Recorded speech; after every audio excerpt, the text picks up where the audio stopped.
cross lian chung anh kan kal chin don ni kalam phalang chu mo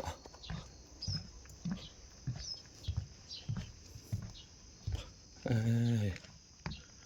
sang tha khop me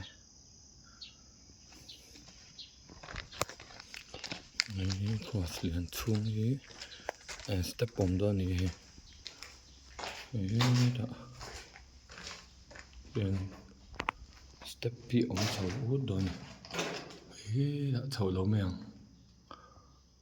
lian ke chau tlan na tup chau tlang top na tur om don ni den pin dan ti sang sang oma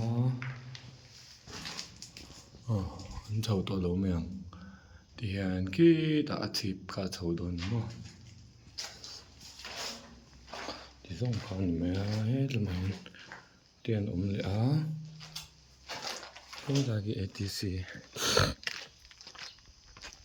an ta di hen balcony to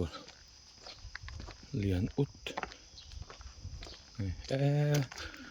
view chadon na tuk view do to sam lo me so lama durtlang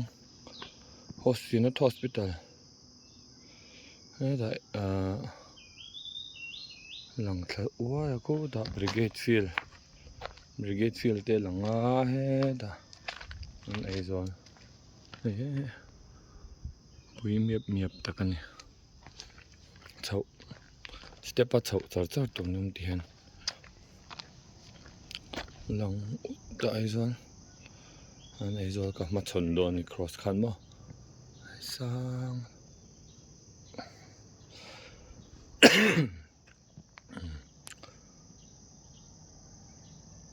ti song khan ye